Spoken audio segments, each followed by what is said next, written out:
Here we have the Netflix Transformers War for Cybertron trilogy, Voyager class Decepticon Megatron. This figure is part of the first wave of these Voyager class figures for the all new Netflix series that is due to be released on Netflix in June. At the back of the packaging we've got a really cool image of Megatron in robot mode as well as tank mode. He does include Pinpointer as well as Lionizer, which is really cool as I never picked either of these two Battle Masters up.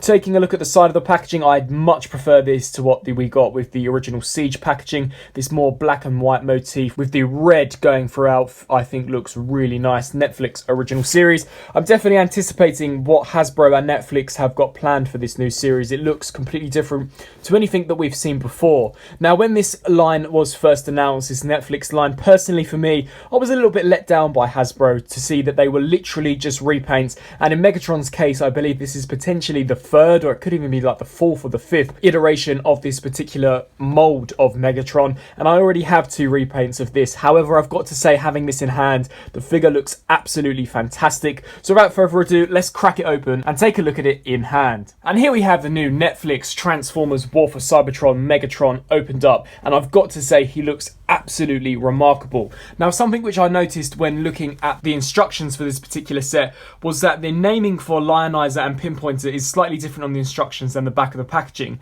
Now, I don't know whether or not this is in order to evade spoilers for the Netflix series, but here we've got Autobot Captive Lionizer and Autobot Captive Pinpointer. So is Megatron holding these characters against their own will? We'll have to wait and see until the Netflix series debuts.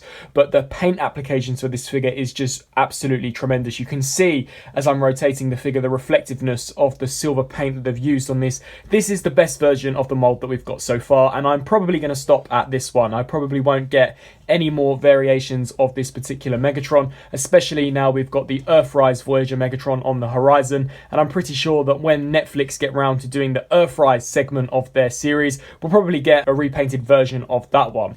So bringing in this particular Megatron for a closer look, one of the details that has hit me straight out the packaging has definitely got to be the head sculpt and this chest region. Now, the head sculpt with the new paint applications, I'm not sure what it is, but it just adds depth to all of the different angular design choices of this particular Megatron figure. We've got some really nice silver paint applications for this, very reflective and almost very animated. I said that when I did my haul video on the Hot Link figure, is that there are subtle highlights of lighter silver and darker silver. To me, gives it a really nice animatic vibe. We can see that here with the darker grey plastic leaking into the silver paint applications. I really like the battle damage that they've painted in the chest. I would have perhaps liked it if it would have been sculpted detailing, but I really think that the paint apps do the job exceptionally well. I like this scratched out Decepticon insignia, and the plastic that they've used is, I wouldn't say it's transparent, but it is more of a translucent plastic than we're used to, very pearlescent in its design. It's got a almost metallic hue to it, which is something that I haven't really seen throughout the Generations Siege and Earthrise line as of yet. There really is just some nice silver highlights throughout all of this darker plastic. Here we've got Pinpointer, and I think he looks quite nice as well, done in a black and red plastic. And we also get some of these lovely purple blast effects which you plug onto the top. I'll showcase the transformation for this figure in just a second and we'll take a closer look at him, but he's definitely a very cool looking figure. And then as we turn our attention to Lionizer 2, this figure has been cast in a red plastic, and this section is translucent with a silver paint application. And I really do like the swirl that they've added on the effect to make it look as though Megatron is using this blade. I think that's really, really nice.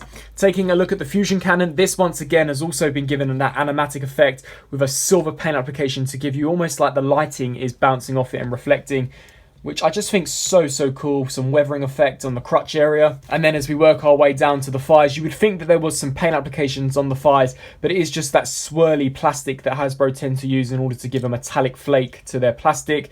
We've got some nice silver highlights here on this black plastic for the shins, and then some silver paint apps for the feet.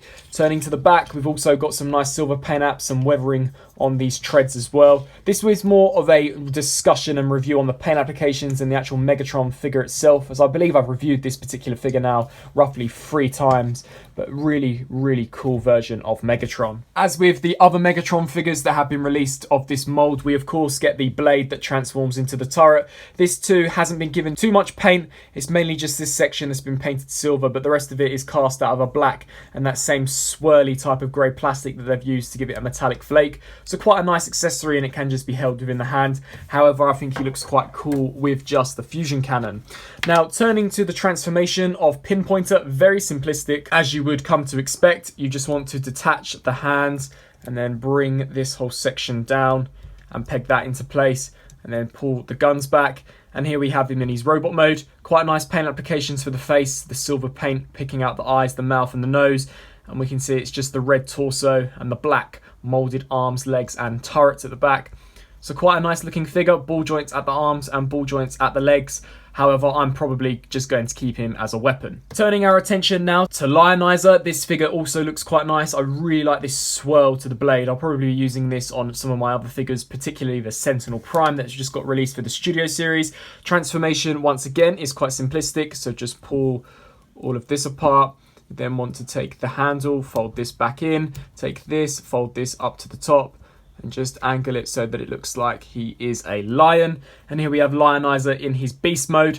Really nice silver paint outs, picking out some of the nice details. We can pick out details of the teeth, the crest, blue painted eyes. And I like how this section hangs over the top, looking really, really cool. Ball joints at all of the arms.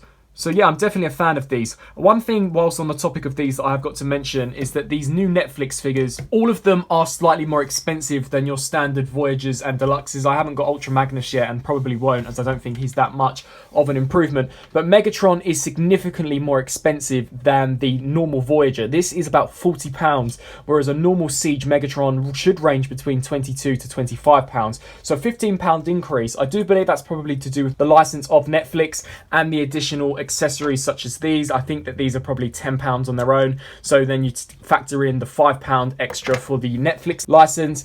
It all begins to tally up. As for a repaint, I would have expected more, perhaps an alternate head sculpt or some actual moulded in battle damage, but I think that the paint deco is more than reasonable. And if you haven't picked up the original version of Megatron, then this is definitely one that you'll want to pick up for the collection. And very quickly, just to showcase you how Megatron looks when transformed into tank mode, it's once again exactly the same mould as the previous Megatrons that I've taken a look at for Siege, but I think that the paint apps are vastly amplified with this more gunmetal, more war-torn aesthetic. I really think the plastic is great. The variation of greys and lighter silvers, darker silvers and red really do help to set this apart. I think the yellow paint applications here also are really nice, very cartoon accurate from what we've seen from some of the animation from the trailer. So I've got to be honest with you and say that I'm hooked. I really do like this particular version of Megatron. If all of the Netflix repaints are going to be as good as this Megatron, I'm probably going to end up picking them all up. And considering they're all actually based on the show, they're all going to be accurate. So some of the figures that I picked up for Siege, you may find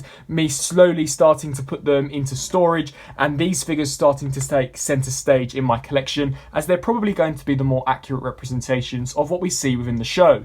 So I hope you like my rather overview review of this brand new Netflix Voyager class Megatron with, of course, Pinpointer and Lionizer. I'm very excited for the new Netflix show and cannot wait to see how bad Megatron is within that show and how ruthless he is against the Autobots. So definitely let me know down in the comment section below whether or not this is a set you're planning on picking up and whether or not it will replace your already existing Voyager class Siege Megatron.